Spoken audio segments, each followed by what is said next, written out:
The lock on my own front door clicked, a final metallic sound of separation. Fiona stood on the other side of the threshold, her face a mask of cold, theatrical grief.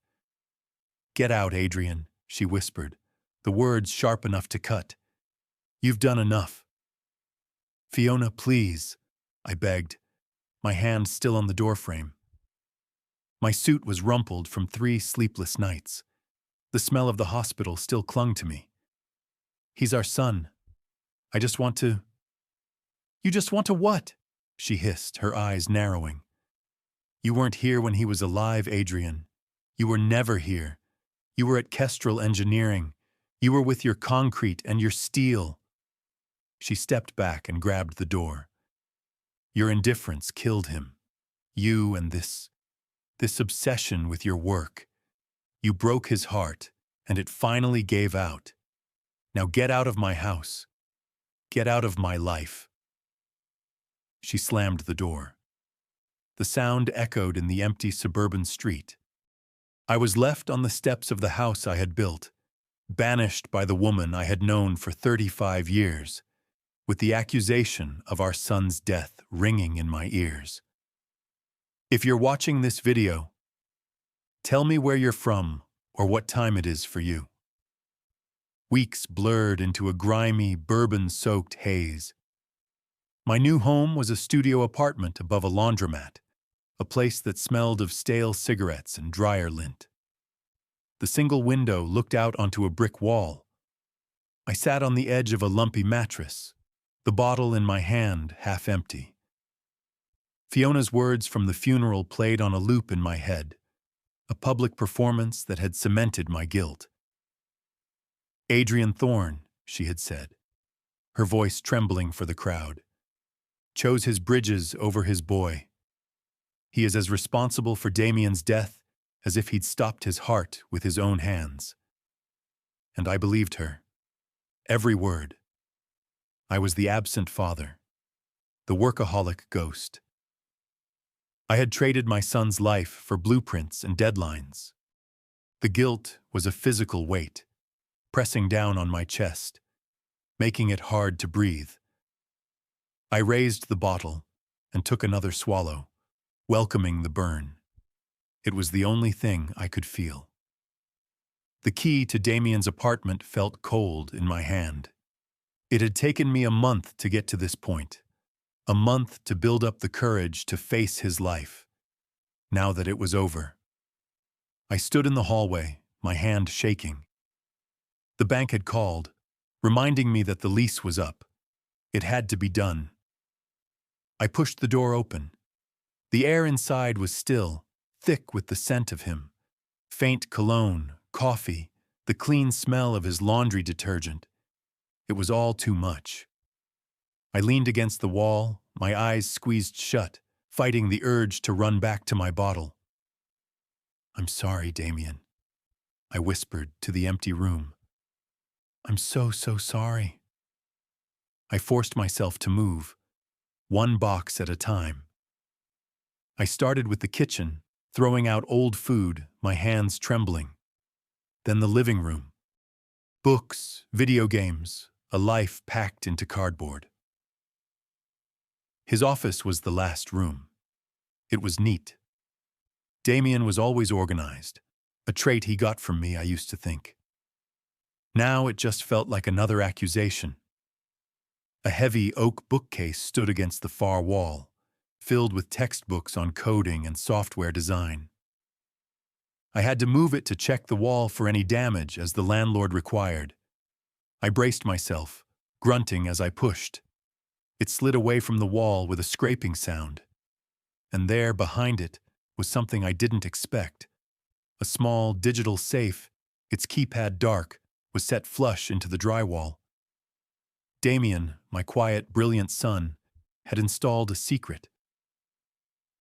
My fingers hovered over the keypad. What was the code? His birthday? Mine? I tried his birthday. Access denied. I tried the date he graduated. Access denied. I stopped, thinking. Damian was logical. He was also sentimental, in his own quiet way.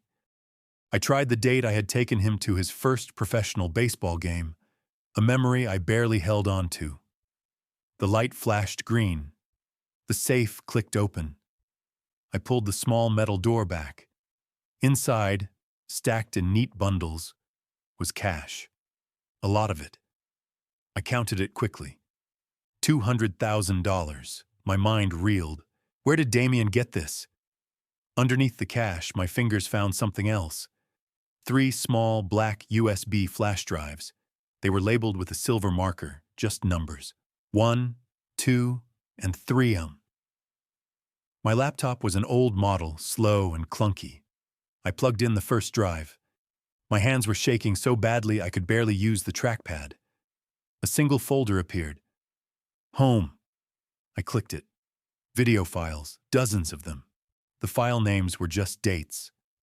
I clicked the oldest one, from 6 months ago. My own living room appeared on the screen. The angle was from the bookshelf, high and wide. It was a hidden camera. Damian, what were you doing? I murmured. Then Fiona walked into frame. She was laughing. A woman I had never seen before followed her. She was younger, with dark, sleek hair. Fiona turned, pulled the woman close, and kissed her. It wasn't a friendly kiss. It was deep, passionate, and hungry. I watched, my blood turning to ice, as my wife and this stranger moved to the couch. My couch. I clicked on another file a few weeks later. Fiona and the woman, I heard Fiona call her Selene, were drinking wine. My wine. I can't stand it anymore, Fiona, Selene said, swirling her glass. Having to sneak around, seeing you with him, it's degrading. Fiona stroked her face, a tenderness I hadn't seen in a decade. Patience, my love. Just a little longer. How much longer? He's killing himself with work, Fiona said with a cold, practical laugh. Kestrel Engineering is his real wife. The stress will get him soon. A man his age, a heart attack is practically guaranteed. Celine pouted. And if it doesn't? Then we wait, Fiona said. If he dies, I get everything. The house, the savings, the investments. His Kestrel life insurance alone is $500,000. If I divorce him, I only get half. I'm not settling for half, Celine. We've worked too hard for that. My stomach churned. I clicked the next file. The date was 4 months ago. Fiona and Celine were on the couch again, kissing. The front door opened off-screen. Damian walked into the frame. He was holding a stack of mail. He froze, the letters scattering to the floor. Mom? Fiona and Celine sprang apart. Celine looked terrified. Fiona. Fiona looked annoyed. Damian, she said, her voice tight. You're home early. Mom, what is this? Damian's voice was thin, cracking. Who is this woman? What are you doing? Damian, sit down, Fiona commanded, her tone shifting from surprised to authoritarian. No, I'm not sitting down, he shouted, his face pale with shock and rage. You're cheating on Dad, in his own house. Celine stood up. Fiona, I should go. You stay right where you are, Celine, Fiona snapped. She turned her full attention to Damian. This is my private life. It has nothing to do with you. Nothing to do with me? That's my father. You're betraying. I'm telling him. He deserves to know. I'm telling him right now. Damian pulled out his phone. He was shaking. No, Fiona said. The word was flat, dead. You're not. Damian's hand wavered. I am. He has to know what you are. Fiona took a slow, deliberate step toward him. All the warmth was gone from her face. It was a stranger looking at my son, a predator. You will put that phone down, Fiona said, her voice dangerously low. You will walk out of this room. And you will never speak of this to anyone. Ever. Or what? Damian spat, though I could hear the fear under his anger. Or I will ruin you, Fiona said simply. You think I don't know about that job you had 2 years ago? The software firm? You think I don't know about the $50,000 you stole? Damian's face went white. How did you know that? I know everything, darling, Fiona sneered. I know you covered gambling debts. I have the bank records. I have the proof. If you say one word to your father, I will personally call the police and hand them the file. You'll be in prison for 10 years. Now, are we clear? Damian stared at her, his face a mask of broken trust. He lowered his phone. He turned, and without another word, he walked out of the house. I couldn't breathe. I fumbled for the next file. It wasn't from the hidden camera. It was a close-up of Damian's face recorded on his laptop. He looked awful. His skin was gray, his eyes hollow and terrified. Dad, he began, and his voice cracked immediately. Dad, if you're seeing this, it means I'm gone. It means she won. He took a ragged breath, trying to compose himself. I don't know where to start. I found Mom with her lover, a woman named Celine Sterling. I saw them. I confronted her. He wiped his eyes. She threatened me. She's going to send me to prison. Dad, I did something stupid. I stole money. I was in trouble. I paid it back, I swear. I was paying it back, but she found out. She's been holding it over me. But that's not the worst part, Damian continued, his voice dropping to a whisper. I hired a PI, Dad, with my own money. I had to know who this woman was. He looked away from the camera, as if ashamed. Mom's job. The secretary position at that accounting firm? It doesn't exist. It never did. It was a front. She's been stealing from you. For years. Forging your signature on checks. Transferring money from your business accounts. Small amounts, so you wouldn't notice. But it adds up, Dad. I found the records. She's stolen over $300,000. I felt the blood drain from my face. 300,000. She and Celine, Damian choked out. They're planning to leave, but they're waiting. They're waiting for you to die, Dad, to take everything. He put his head in his hands for a moment. When he looked back, his eyes were wide with a new, sharper fear. Dad, Mom's been acting weird, saying I look sick, that my heart might be weak, like Grandpa's. She keeps trying to give me these vitamins, red pills in a plain white bottle. I haven't been taking them. I've been flushing them. I had a bad feeling. But, Dad, last night, I came home and the same bottle was here, in my kitchen. She has a key. She let herself in and left them for me. Damian's hands were trembling, making the camera shake. I'm scared, Dad. I'm really, really scared. If something happens to me, if I have a heart attack, please, please don't believe it's natural. Investigate. Please. The drives, they have everything. The videos, the bank records, everything I found. The money in the safe.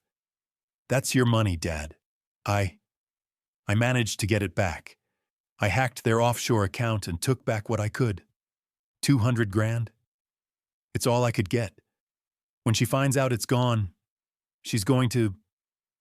God, I don't know what she'll do. I'm sorry, Dad. I'm sorry I wasn't stronger. I'm sorry I stole that money. I just wanted to protect you. Don't let her get away with it. Don't let her win. I love you. The video ended. The screen went black. I sat in the silence of my son's apartment. The world I knew shattered into a million pieces. My wife hadn't just blackmailed my son. She had murdered him. My grief was gone, burned away by a white-hot, silent rage. I jammed the second drive into the laptop. It was exactly as Damian had said. Meticulously organized folders, bank statements, forgeries, transfers, Celine. I opened forgeries, scanned documents, dozens of them. My signature, or what looked like it, on transfer authorizations I had never seen, for accounts I didn't know existed. He had put them side by side with my real signature from other documents. The forgery was perfect, terrifyingly perfect. I opened bank statements. He had highlighted the outgoing wires, $5,000 here, $10,000 there, $8,500 over and over for 5 years. A slow, steady bleed. It all went to the same offshore account in the Cayman Islands. I clicked on the communications folder, hacked emails, hundreds of them, between Fiona and Celine. The early ones were sickeningly romantic, but the recent ones were tactical. Celine. He saw us, Fiona. The boy saw us. What if he talks? Fiona. He won't talk. I have leverage on him. He's a coward, just like his father. Celine. I don't like it. He's a problem, a loose end. He looked at me. I'm scared. Fiona. Don't be scared. Be patient. Problems can be solved. I'm already working on it. Working on it. The casual cruelty made me sick. I scrolled down, my eyes scanning for anything else, and then I saw the name. Fiona. Don't worry about Damian. I'm handling it. Dr. Elias Hayes owes me favors. Big favors. He can make it look natural. Dr. Hayes, our family doctor for 20 years. The man who had given Damian his physicals. The man who had signed his death certificate. Fiona. It's perfect. Adrian's father died of a heart attack at 50. Damian has a genetic predisposition. No one will ever question it. I slammed the laptop shut. Elias. That bastard. He had looked me in the eye at the funeral, clasped my shoulder, and told me, sometimes these things just happen, Adrian. It was a ticking time bomb. He was in on it. I sat there for an hour, my mind racing, trying to build the chain of command. Fiona, Selene, Dr. Hayes. My phone buzzed, a text from an unknown number. I never got texts from unknown numbers. I saw you go into Damian's apartment. You're looking for answers. You're looking in the wrong place. My heart hammered. I texted back. Who is this? A minute later, an email landed in my inbox. An encrypted, anonymous address. I was a nurse at St. Jude's. I know what Hayes is capable of, but he wasn't the one who helped her with Damian. He's just a puppet. You need to look at Dr. Matthews. Alan Matthews at the Clearview Clinic. He's her real partner. He's the one who got her the pills. Follow him. You'll find Celine. Be careful. They're watching you. Dr. Matthews. The name meant nothing to me, but the message felt real, desperate. I didn't sleep. The next morning, I was parked across the street from the Clearview Clinic, a small private practice in a wealthy suburb. I sat there for hours, my eyes burning. Was I going crazy? Was I grasping at straws? I watched people come and go, patients, staff. Then, at 5 p.m., a man matching Dr. Matthews' online photo walked out. He got into a black BMW and drove off. I followed him. He went to a high-end restaurant. I sat in my car for 2 more hours, my stomach growling. This was insane. The next day, I was back. All day I watched. My back ached, my eyes were raw. At 3 p.m., a red sports car pulled up. A woman with dark, sleek hair got out. Celine. My heart leaped into my throat. It was her. The tip was real. She went inside the clinic. I waited, my hands gripping the steering wheel. This was it. 20 minutes later, she came out laughing with Dr. Matthews. They hugged. She got in her car and drove away. I followed Matthews. He drove to a different restaurant. I couldn't just sit here. I had to act. I got out of the car, walked into the restaurant, and found him at the bar. "Dr. Matthews," I said, my voice hoarse. He looked up, annoyed. "Do I know you?" "My name is Adrian Thorne. I need to talk to you about Damian Thorne and Fiona." His face was a blank. "I have no idea what you're talking about." "I saw you," I hissed, leaning in. "I saw you with Celine Sterling at your clinic. I know what you did." He frowned, genuinely confused. "Celine? Who's Celine? The woman I met with was Dr. Ramirez, a colleague. Are you all right, sir?" My blood ran cold. I pulled out my phone and showed him a still from Damian's video. This woman, Celine Sterling. He shook his head. "Never seen her in my life. I think you're mistaken. Now, if you'll excuse me, you're interrupting my dinner."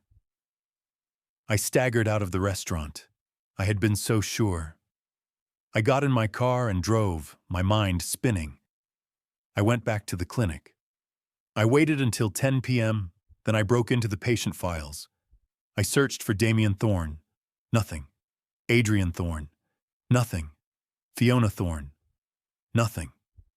It was a dead end. I had been played. I drove back to my miserable apartment. I sat in the dark and thought. How did they know I was at Damian's? How did they know I was looking for answers? They were watching me. I traced the anonymous email. It took hours routing through proxies, but I found the origin. A public-use computer at the 45th Street Library, 2 blocks from my house. Fiona's house. It was a trap. A false lead to send me scrambling, to waste my time, to make me look like a lunatic. And it worked. But now they knew I was hunting, and they had just shown me how careful they were. I went back to the laptop, my fury colder, sharper. I wasn't just grieving, I was at war. I reopened the communications folder. I had to find the real leverage on Hayes. I found an email chain from 3 years ago. It wasn't from Fiona. It was an internal hospital memo, forwarded to her by a contact I didn't recognize. Subject: Internal Review, Dr. E. Hayes. It detailed an investigation. Hayes had been massively overprescribing opioids. 2 of his patients, wealthy, elderly men, had died of accidental overdoses. Their families had threatened to sue before suddenly and quietly settling. The investigation was dropped for insufficient evidence. Fiona had replied to her contact. "Thank you. This is perfect." She had this. For 3 years, she had been waiting for the day she would need to own a doctor. I kept digging, and I found the email that stopped my heart. Fiona. "He's getting suspicious. He won't take the vitamins I gave him. He flushed them. I saw the powder in the toilet." Celine. "So what now? We have to wait for him to have an accident?" Fiona. "No, he's predictable. He comes for coffee every Sunday morning, trying to reconnect. He thinks I'm softening. The idiot. I'll just be a better hostess." Celine. "What does that mean?" Fiona. "It means I'll crush the pills. I'll dissolve them. He drinks his coffee black. He'll never taste a thing." Dr. Hayes confirmed the dosage. It will be gradual. A few days of weakness, then. Failure. It will be tragic and perfectly natural. My hands were numb. I couldn't feel the keyboard. I ejected the second drive and, with a mechanical, jerky motion, plugged in the third. Folder. Final days. The first file was another video from Damian, recorded 2 days before he died. I barely recognized him. He was in bed, sweating. His skin was a waxy, pale gray. He was breathing in short, shallow gasps. "Dad," he panted, "I feel really bad. My chest. It hurts. I think she did it. I think she got me somehow." He coughs, a weak, wet sound. "I went to the hospital yesterday, saw Dr. Hayes. He said it was just stress. Laughed it off. Said I was just like my father, worrying too much. He's in on it, Dad. I know he is. I'm going to die. I can feel it. But I got it all. I got the proof. Don't let her. Don't let her." The video cut out. I was choking, unable to get air, but I had to see the last file. File name. The coffee. It was from the hidden camera in my kitchen, 8 days before his death. 8 a.m. Fiona walked in, wearing her silk robe. She went to the counter. She pulled out a mortar and pestle. She opened the unmarked white bottle and tapped 3 red pills into it. I watched, paralyzed, as she calmly, methodically, crushed the pills into a fine white powder. She made a pot of coffee. She took down 2 mugs. Mine and the one Damian always used, the one he got from his university. She looked at the powder. She looked at the mug, and with a steady hand, she dumped the powder into Damian's mug. She poured the coffee, stirring it casually. Minutes later, the video showed Damian arriving. He looked tired, but he smiled. "Morning, Mom." "Good morning, sweetheart." Fiona smiled back, handing him the mug. "You look exhausted. I made you your favorite." He kissed her on the cheek. He took the mug. He sat at the kitchen island, and he drank. He drank all of it, while she chatted about the weather and asked about his work. She smiled at him. She watched him drink his own death, and she smiled. The third file was audio only, the night before Damian died. I heard the clink of wine glasses, Fiona and Celine celebrating. "Are you sure it will work?" Selena asked, her voice giddy. "Completely," Fiona replied. "Elias says tomorrow, or the day after at the latest. His heart is already failing. It will just stop. And when it does, I'll be the one to find him. I'll call 911. I'll be the devastated mother." "And Adrian?" "Oh, the old man," Fiona laughed, a sound like breaking glass. "That's the best part. I'm going to destroy him. At the funeral, I'm going to publicly accuse him. His guilt will do the rest. He'll be so broken, so isolated, he'll be easy to kick out. He'll probably drink himself to death within 6 months." Celine giggled. "You're a genius, Fiona. Terrifying, but a genius." "And," Fiona added, "I just got the confirmation. Damian's life insurance policy paid out. $600,000. Add that to what we've already siphoned. We're looking at nearly $1 million, cash.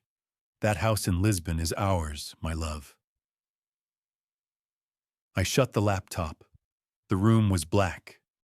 The sounds of the laundromat below, the rumble of dryers, the muffled voices, felt like they were from another planet. My son. My son. She hadn't just murdered him. She had planned it. She had monetized it. She had used his death as a tool to destroy me. She had plotted out every single step. The last of the broken, grieving man I was evaporated. There was nothing left but ice. She had a plan. Now I had one too. I stood in front of the cracked bathroom mirror. The man looking back was a stranger. Sunken eyes, gray stubbled cheeks, hair matted and wild. He was the man Fiona wanted me to be. The broken man. I picked up the bottle of bourbon from the floor. I walked to the toilet and poured every last drop down the drain. The fumes burned my eyes. I found a pair of scissors in a drawer. I stood in front of the mirror and hacked at my hair, cutting it short, military style. I took a disposable razor and scraped away the weeks of grime and stubble. The face beneath was raw, red, and unfamiliar. It was the face of a man with nothing left to lose. I had one person I could trust. One person Damian had trusted. My phone felt heavy. I found the contact. Marcus Preston, Damian's college roommate, his best friend. I dialed. He picked up on the third ring. Hello? Marcus, my voice was a croak. It's Adrian Thorne, Damian's father. Silence. Then a guarded, cold tone. Mr. Thorne, I'm surprised to hear from you. I need to see you, Marcus. It's about Damian. It's important. More important than you can imagine. I don't know, Mr. Thorne. After the funeral, after what your wife said, Fiona lied. I cut him off. The words like chips of ice. She lied about everything, and I have proof. I heard him take a sharp breath. Proof of what? That she killed him. A long, agonizing silence. Where? He finally said, his voice shaking. We met at a 24-hour diner in a booth at the back. Marcus looked terrible. He was thin, pale, and looked like he hadn't slept in a month. Mr. Thorne, what is this? He asked, his hands wrapped around a coffee mug. You can't just say things like that. I didn't say a word. I opened my laptop, plugged in the first drive, and turned it to face him. I hit play on the video of Fiona and Selene, then the video of Fiona blackmailing Damian. Marcus covered his mouth, his eyes wide with horror. Oh my God, he whispered. She blackmailed him, I said, and when that wasn't enough, she poisoned him. For money. Marcus broke. He slumped forward, his shoulders shaking, and started to sob, right there in the diner. I knew it, he choked out. I knew it. I knew something was wrong. What? I leaned in, my heart pounding. What did you know? Marcus wiped his face, his grief turning to an anger that matched my own. He came to me, Mr. Thorne, about 2 months ago, terrified. He told me everything. The affair, the theft, the blackmail. He said he was scared of her. He said he thought she was trying to hurt him. I told him he was being paranoid. I told him to just tell you. And he said he couldn't because she'd send him to prison. The last time I saw him, Marcus continued, his voice thick, was 2 days before he came to my apartment. He gave me a sealed envelope. He said, if anything happens to me, Marcus, give this to my dad. But only if you trust him. Only if you're sure he's not in on it. I didn't know what he meant, Marcus said, looking me in the eye. And then, at the funeral, Fiona pointed at you. She accused you. Everyone believed her. I thought, maybe you were part of it. Maybe you wanted him gone too. So I kept it. I was so scared. I need that envelope, Marcus, I said. Now. We drove to his apartment. Marcus disappeared into his bedroom and came back with a thick manila envelope. Here. I tore it open. Inside was a single letter and a key. Dad, the letter read. If you're reading this, trust Marcus. He knows most of it. I told him to wait until he was sure you were safe. The key is to a safety deposit box at First National Bank, not our family bank. I opened it under my name. The rest of the proof is in there. The originals, the PI report, The files on Hayes, everything. Don't trust anyone, not even Everett. Mom's got her hooks in everyone. My blood chilled. Not even Everett. Everett Vance, my partner at Kestrel Engineering, Damian's godfather. Let's go, I said to Marcus. We're going to the bank. Inside the box, it was all there. The original PI file, with high-resolution photos of Fiona and Selene on secret trips to the Bahamas. Receipts for jewelry, all paid for from the offshore account. And the file on Dr. Hayes. It wasn't just the internal memo. It was police reports, witness statements. Damian had somehow gotten the entire suppressed file. He had been building an ironclad case. She knows I'm digging, I told Marcus as we walked out of the bank, the heavy file box in my hand. She sent me on a wild goose chase. That means she's watching me, or having me watched. What do we do? Marcus asked, glancing over his shoulder. We make copies, I said. We make copies of everything. We can't lose this. We spent the next 6 hours at a copy shop. We scanned every document. We copied all 3 flash drives. We made 5 complete sets. Listen to me, I said to Marcus, handing him a backpack. This set is yours. Keep it somewhere safe, somewhere no one would ever look. I mailed another set to a brand new P.O. box I'd opened under a false name. I put a 3rd set in the safety deposit box. A 4th I kept with me. The originals I put back in the file box. We have to assume she'll come for them, I said. We have to be ready. I drove back to my studio apartment. The sun was coming up. I was exhausted, but for the first time since Damian's death, I felt clear. I had a purpose. I climbed the stairs to my unit. The door was slightly ajar. I froze. I pushed it open slowly. The place was destroyed. The mattress was slashed. The few clothes I had were thrown everywhere. The cheap dresser was overturned. My laptop was on the floor, in a dozen pieces, its screen shattered.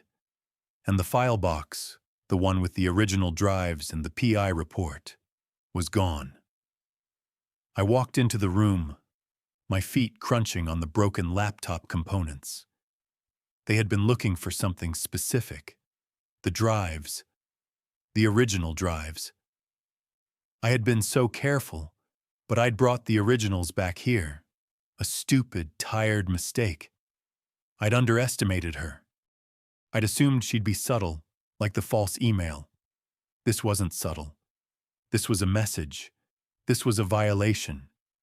She had sent someone. Or Selene. Selene had done this. They knew where I lived. They knew I had the proof, and they had just stolen it.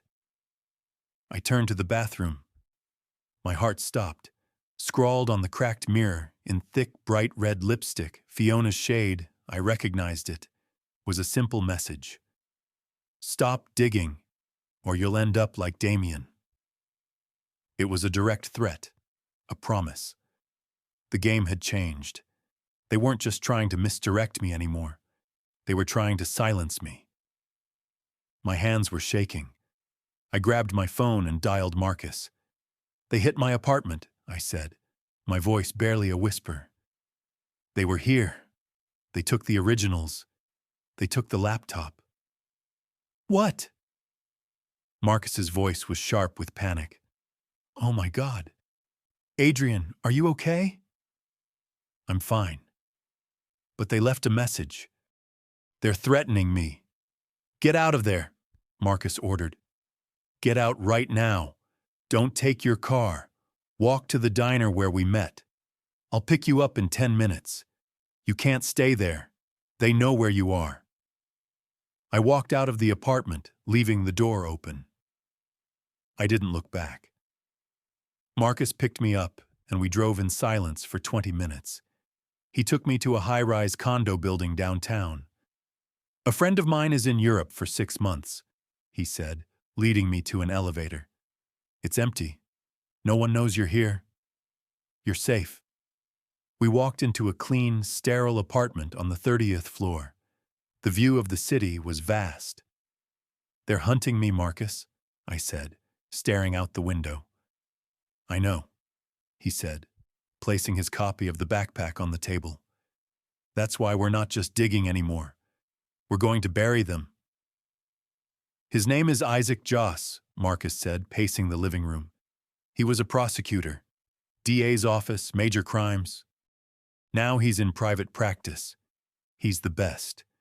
And he hates people who think they're smarter than the system. Can you get him here? I asked. I'm not leaving this apartment. I already called him, Marcus said. He's on his way. An hour later, Isaac Joss walked in. He was in his 50s, with a sharp suit, sharper eyes, and an air of absolute weary confidence. Mr. Thorne, he said, shaking my hand. Marcus says you have a story for me. I have more than a story, Mr. Joss, I said. I have evidence. I plugged Marcus's copy of the drive into my new burner laptop. For 3 hours, Isaac Joss didn't speak. He watched every video. He read every email. He analyzed every forged bank statement. The condo's living room became a war room. We had printouts of the financial charts. We had a timeline of events on a whiteboard. When he was finished, Joss leaned back and rubbed his eyes. He was silent for a long minute. Well, he finally said, in 25 years I've seen some cold-blooded shit. This is top 5. So you'll take the case? I asked. Take the case? Joss let out a short, harsh laugh. Mr. Thorne, this isn't a case. This is a public execution. The fraud, the theft, that's a slam dunk. We can get her, Celine, and the doctor put away for 20 years on financial crimes alone. I don't care about the money, I said. I want her for murder. For Damian. Joss's face grew serious. That's the harder part. A good defense attorney, and she'll have the best, will say the videos are circumstantial. They'll say the emails are just fantasy. Vile talk. They'll say Damian's video is the ranting of a depressed, guilty kid. But the coffee video, Marcus started. Shows her putting powder in coffee, Joss cut in. We don't know what that powder is. They'll say it was a health supplement. They'll create doubt. To get a first-degree murder conviction, we need more. We need to tie her directly to the act, with malice. He looked at me. The jury needs to hear it from her own mouth. They need to hear her brag about it. She'd never do that, I said. Oh, she will, Joss replied. Narcissists like her, they can't help bragging. They need the credit, especially to the person they've beaten. He reached into his briefcase and pulled out a small black object. It looked like a simple shirt button. This is a digital audio recorder, military grade. You're going to go to that house. You're going to be the broken, alcoholic widower she thinks you are. You're going to tell her she was right, that it's all your fault. You're going to grovel, and then you're going to let her confess. The next night, I stood in front of my old house. The button was attached to my shirt. A tiny wire ran down to a recorder taped to my lower back. A two-man team, an ex-cop and Joss, sat in a surveillance van down the street, listening in. Remember, Adrian, Joss's voice crackled in the tiny earpiece I wore. You are broken. You are guilty. Give her the victory she wants. I walked up the path. My heart was a cold stone in my chest. I wasn't the grieving husband. I was a hunter, and this was my trap. I rang the bell. The door opened. Fiona stood there. She looked incredible, vibrant. She was wearing a new, expensive-looking red dress. Her hair was perfect. Her makeup was flawless. She was glowing with health and wealth. The $600,000 insurance policy, no doubt. When she saw me, her face twisted in disgust. Adrian, what the hell are you doing here? I thought I told you to get lost. Fiona, please, I slurred, letting my shoulders slump. I'd splashed bourbon on my collar for effect. I need to talk. 5 minutes, please. She sighed, a dramatic, annoyed sound. Fine. 5 minutes. But don't touch anything. You smell like a bar floor. She let me in. The house was different. New paintings, new rugs. My armchair was gone. We stood in the living room. She didn't ask me to sit. What? She snapped, crossing her arms. I looked at the floor. I've been doing a lot of thinking about what you said at the funeral. I looked up, letting my eyes look watery and lost. And you were right. You were right about everything.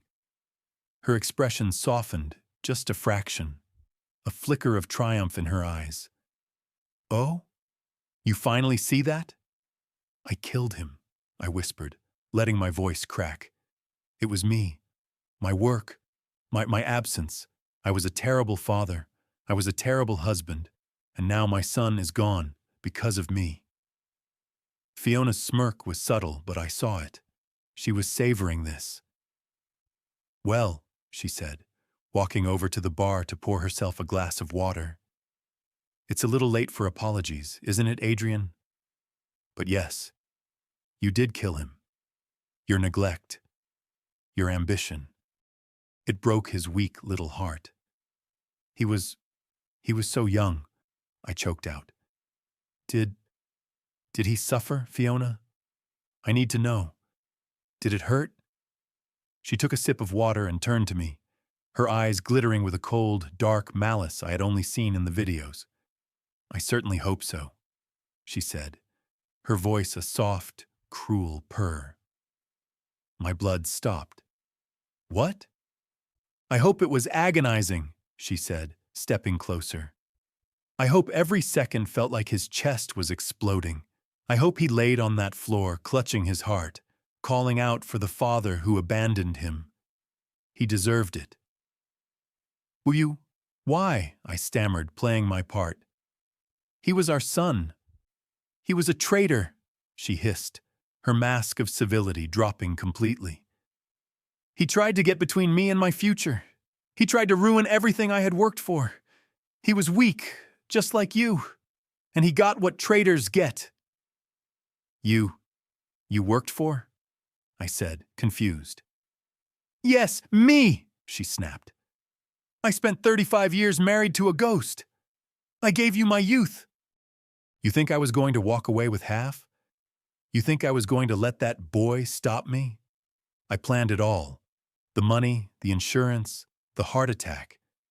It was perfect, and he tried to stop me. You planned it? I whispered, feeding her the last line. Of course I did, she bragged, her face alight with narcissistic pride. That little red pill, the coffee, it was so easy. He sat right there, she pointed to the kitchen island, and drank it down while smiling at me. He never suspected a thing, because he was a fool, just like you. Fiona Thorne! A new voice boomed through the room. The front door burst open. Isaac Joss strode in, followed by 2 uniformed detectives. Fiona's face collapsed. The color drained from it. She looked from me to the detectives, her eyes wide with pure animal panic. Adrian, she whispered, confused. I stood up straight, my drunkenness gone. I looked her dead in the eye. You are under arrest, Joss said, for the murder of Damian Thorne. You, she stammered, pointing at me as the detectives grabbed her arms. You set me up, you bastard! You can't prove anything. Oh, I think we can, Joss said, tapping the button on my shirt. We've got it all, Fiona. Every single word. Her scream of rage was the most beautiful sound I had ever heard. The trials were swift. My testimony, combined with Damian's meticulous evidence and Fiona's recorded confession, was overwhelming. The media circus was brutal. The Black Widow engineer. But I didn't care. I sat in the front row every single day. Fiona's defense tried to paint me as a vengeful, abusive husband, and her as a victim. It didn't work. The audio of her bragging about the murder destroyed any sympathy. Fiona was found guilty of first-degree murder, conspiracy, and fraud. Life in prison, no possibility of parole. Celine Sterling, facing the same charges, took a plea deal. She testified against Fiona in exchange for a lesser charge of conspiracy to commit murder. She got 25 years. Dr. Elias Hayes, his medical crimes exposed, was found guilty of conspiracy and second-degree murder. He received a life sentence. It was over. I had won. But I felt empty. 6 months later, I was in the process of selling Kestrel Engineering. I couldn't stand the sight of the place. My phone rang. It was the State Corrections Department. Mr. Thorne, your wife, Fiona Thorne, is in our infirmary. End-stage ovarian cancer. It's aggressive. She's asking to see you. She says she has one last thing to tell you. Cancer. The irony was bitter. I have nothing to say to her, I said. She says, it's about another accomplice. She said to tell you, he's still out there. The prison infirmary smelled of disinfectant and death. Fiona was almost unrecognizable. The vibrant, beautiful monster was gone. In her place was a skeletal, yellow-skinned woman, her hair gone, her eyes sunken in her skull. Adrian, she rasped, her voice a dry whisper. I stood at the foot of her bed. What do you want, Fiona? Heard you. Won, she coughed, a wet, rattling sound. Got me, got Selena, got Elias. It wasn't a game, I said, my voice flat. It was always a game, she whispered. And you didn't even know you were playing. But you missed one. The most important one. I waited. She seemed to gather her strength. I'm dying, Adrian. I have nothing to lose. And I'll be damned if I let him get away with it. While I rot, he's probably sitting in your chair. What are you talking about?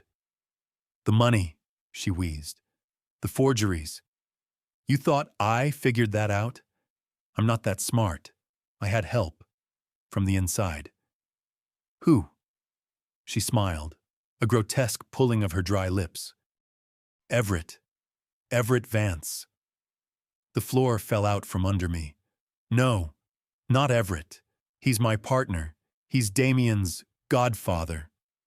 He was, she laughed, which turned into a painful cough. He was also in $500,000 of gambling debt, I found out. I offered him a deal. He teaches me how to siphon money from Kestrel without you noticing, and I give him $100,000 to pay off his bookie. I gripped the metal bed rail, my knuckles white. He taught you? He helped you? He taught me everything, she cackled. He showed me which accounts to hit. He gave me copies of your signature. He was the one who suggested the small, repeated transfers. He was my partner, Adrian, long before Celine. Did he know about Damian? My voice was barely audible. She shook her head. No, he wasn't stupid. He just wanted the money. When Damian died, he was genuinely shocked.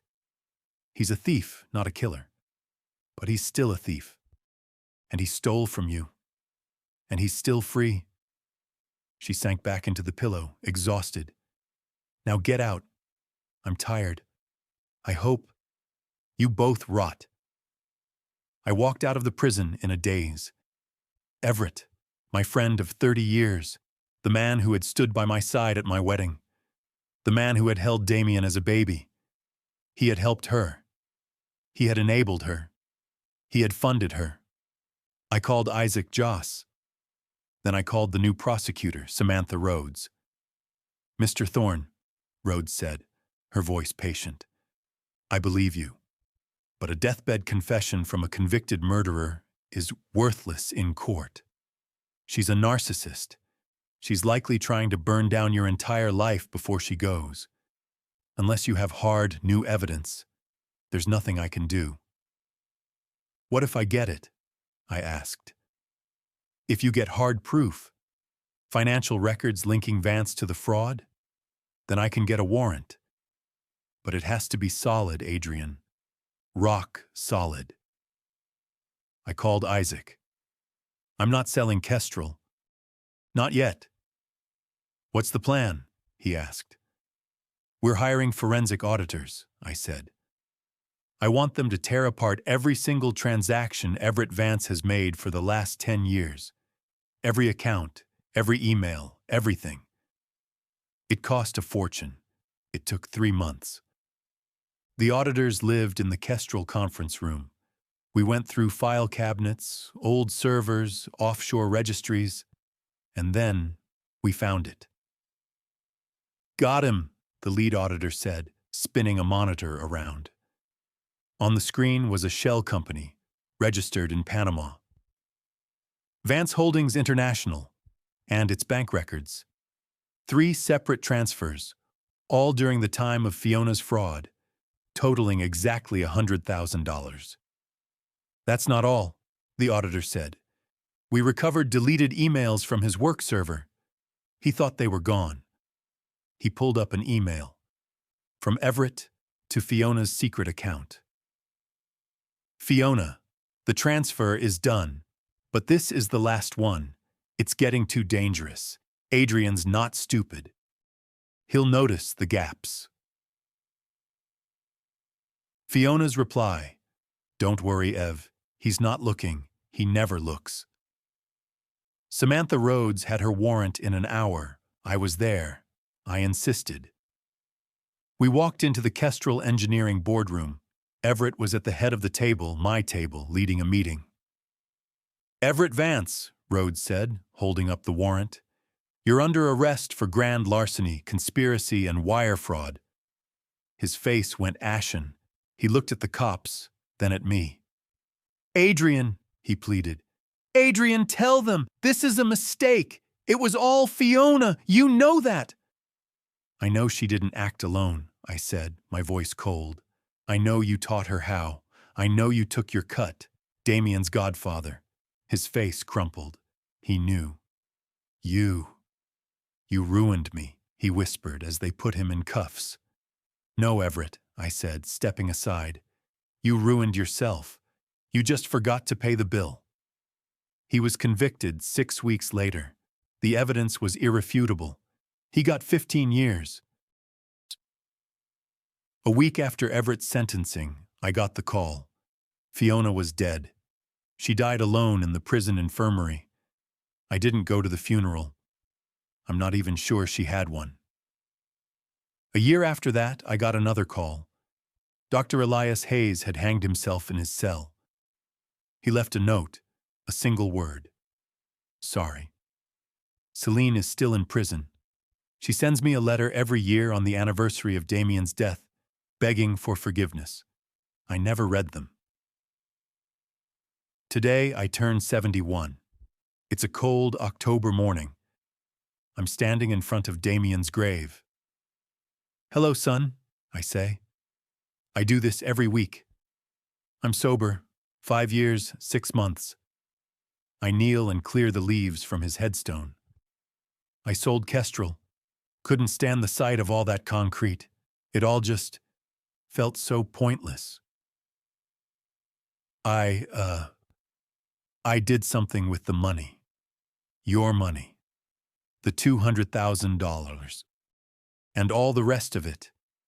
I pull a small brochure from my pocket and lay it against the stone. It's called the Damian Thorne Foundation. We help people who are trapped. victims of domestic fraud, psychological abuse, people who are being poisoned by the ones they love. I smile, a real smile. Marcus runs it. He's the director. He's good, Damian, really good. He got married, you know, to a wonderful woman named Elisa. They're expecting their first, a boy. They're naming him Damian. A tear escapes and runs down my cheek. I wipe it away.